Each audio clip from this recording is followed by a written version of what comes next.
अस्सलाम वालेकुम फ्रेंड्स, अगर आप matric category BPS 5 to BPS 15 की तैयारी कर रहे हैं तो ये प्लेलिस्ट आपके लिए स्पेशली डिज़ाइन की गई है। हर टॉपिक पे 2 वीडियोस मिलेंगी। पहली वीडियो में simple concept real life examples के साथ और दूसरी वीडियो में इम्पोर्टेंट MCQ सॉल्व किए जा रहे हैं जो इंटरमीडिएट कैटेगरी के पास पेपर से लिए गए हैं। और अगर आप नए हैं तो चैनल को ज़रूर सब्सक्राइब करें, प्लेलिस्ट को फॉलो करें ताकि कोई टॉपिक मिस ना हो। चलिए शुरू करते हैं।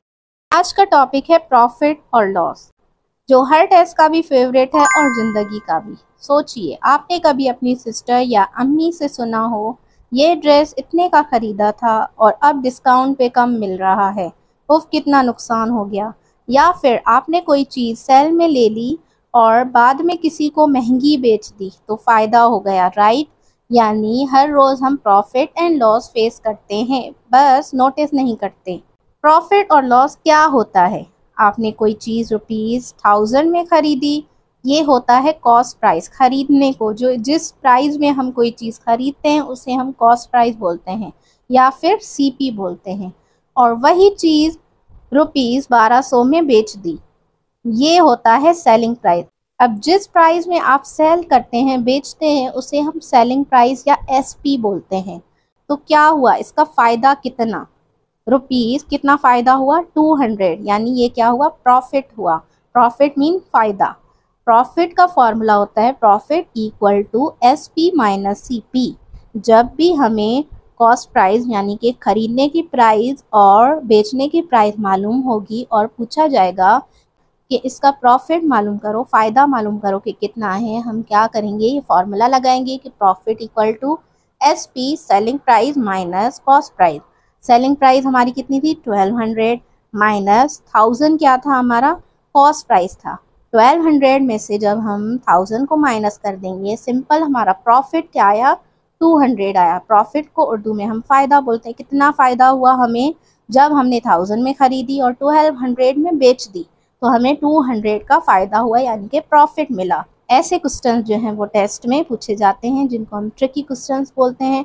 अब उल्टा सोचो, आपने कोई मोबाइल ₹40,000 में ख़रीदा, लेकिन बेचना पड़ा 35,000 में। जैसे शॉप वाला बोलता है कि अगर आप शॉप से निकलोगे, सिर्फ पाँव बाहर करोगे और मोबाइल की प्राइस गिर जाएगी।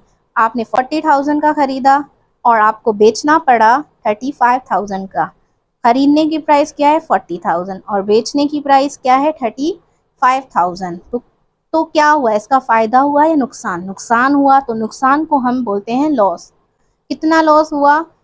5000 का। लॉस का फॉर्मूला, जब भी लॉस का पूछा जाए तो हम क्या करेंगे? उसका भी एक फार्मूला है, लिख देंगे CP माइनस SP। CP क्या है? कॉस्ट प्राइस, माइनस कर देंगे SP से, सेलिंग प्राइस से। तो हमारा 40,000 माइनस 35,000 इक्वल टू 5000। बस इतना। सोचिए, एक स्टेशनरी शॉप पे आप काम कर रहे हो। ओनर ने 10 पेन्स लिए ₹100 में, यानी एक पेन का कॉस्ट प्राइस, खरीदने का प्राइस ₹10 है और 10 पेन्स कितने में? 100 में। अब वो हर पेन ₹12 में बेच रहा है, तो क्या हो रहा है? उसे प्रॉफिट हो रहा है। उसने 10 का ख़रीदा और बेच कितने में रहा है? 12 में। प्रॉफिट का फॉर्मूला मैंने बताया था, profit equal to selling price minus cost price.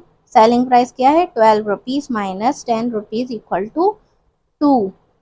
Her pen पर वो क्या है? 2 रुपीज़ प्रॉफिट कर रहा है, 2 रुपीज़ ज़्यादा कमा रहा है। अब टेस्ट में क्वेश्चन आएगा प्रॉफिट परसेंटेज क्या है? फॉर्मूला है प्रॉफिट परसेंटेज इक्वल टू, अब वो तो प्रॉफिट हो गया, अब प्रॉफिट परसेंटेज भी पूछ सकते हैं कि प्रॉफिट की परसेंटेज, कितने परसेंटेज में वो प्रॉफिट कर रहा है। इसके लिए हम फॉर्मूला लगाएंगे प्रॉफिट परसेंटेज इक्वल टू, जो हमें प्रॉफिट आया उसे कॉस्ट प्राइस से डिवाइड कर देंगे। Profit percentage divide by cost price, फिर बाद में जो आंसर आएगा उसको मल्टीप्लाई कर देंगे 100 से। ये फॉर्मूला है प्रॉफिट परसेंटेज का।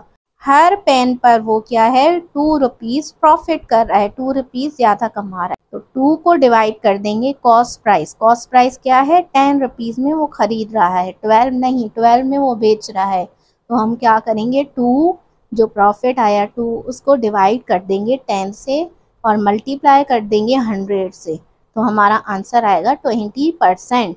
ईजी रियल लाइफ जैसा लॉजिक। ओके, इसको और इजी करने के लिए एक और एग्जांपल देख लेते हैं, डिस्काउंट और ऑनलाइन शॉपिंग वाली एग्जांपल। आपने शूज़ खरीदे ₹3000 में और किसी दोस्त को 3500 में बेच दिए। प्रॉफिट कितना हुआ? 500। हमें क्या मालूम करना है? प्रॉफिट की परसेंटेज मालूम करनी है, ये सवाल है। तो हम क्या करेंगे, प्रॉफिट हमें पता चल गया कि 500 है। हमने कैसे मालूम किया? हमने 3500 जो सेलिंग प्राइस थी उसमें से माइनस कर दी कॉस्ट प्राइस, कितना हुआ? 500। तो हम क्या करेंगे, अब प्रॉफिट की परसेंटेज मालूम करेंगे। Profit percentage equal to profit divide by cost price multiply by 100। Profit हमारा आया है 500 डिवाइड बाय कॉस्ट प्राइस, जो हमारी खरीदने वाली प्राइस है 3000 मल्टीप्लाई बाय 100। हमारा जो आंसर आएगा वो हमारी प्रॉफिट परसेंटेज आ जाएगी 16.67%। अब सोचो, वही शूज़ सेल में ₹2500 के हो गए होते और आपने पहले फुल प्राइस दिया होता तो लॉस होता 500 का। जैसे आपने 3000 में ख़रीदा, लेकिन अब सेल में 2500 के मिल रहे होते तो लॉस कितना होता? 500 हो जाता। मैथ्स में कोई दर्द या दोस्ती नहीं, सिर्फ प्राइस का फ़र्क होता है। एक और एग्जाम्पल देखते हैं, चार्जेस का ट्विस्ट, मॉडर्न एग्जाम्पल। सोचिए आपने एक बैग ऑनलाइन लिया ₹1000 का और ₹100 डिलीवरी चार्जेस भी दिए, तो टोटल CP इक्वल टू 1100। यानी आपने 1000 का ख़रीदा और डिलीवरी चार्जेस कितने दिया आपने? 100। तो 1000 प्लस 100 1100 होते हैं, वो हमारा CP हो गया, यानी खरीदने वाली प्राइस हो गई। आपने वो बैग किसी को ₹1300 में बेच दिया, यानी 1100 में आपने ख़रीदा और बेचा थोड़ा महंगा 1300 में, तो आपको प्रॉफिट कितना हुआ? आप क्या करेंगे, SP माइनस CP कर देंगे। सेलिंग प्राइस 1300 माइनस 1100 हो गया ₹200। 200 आपका प्रॉफिट आया। अब प्रॉफिट परसेंटेज इसकी मालूम कर लेते हैं। 200 जो प्रॉफिट आया उसको डिवाइड कर देंगे कॉस्ट प्राइस से 1100 मल्टीप्लाई बाय 100, आपकी अप्रॉक्सीमेटली 18.18% आ जाएगी। यही चीज़ें टेस्ट में ट्विस्ट देके पूछी जाती हैं। तो फ्रेंड, अब जब आपको कॉन्सेप्ट समझ आ गया, प्रॉफिट का मतलब क्या है, लॉस कब होता है और किस फॉर्मूले से परसेंटेज निकलता है, तो अगली वीडियो में करेंगे प्रैक्टिस 5 इम्पोर्टेंट MCQs जो ऑलरेडी इंटरमीडिएट कैटेगरी के पास पेपर्स में आ चुके हैं, लेकिन उनकी लैंग्वेज और स्टाइल मैट्रिक कैटेगरी के स्टूडेंट्स के लिए भी ज़रूरी है। और अगर आप नए हैं तो चैनल को सब्सक्राइब करें, प्लेलिस्ट को फॉलो करें ताकि कोई वीडियो मिस ना हो।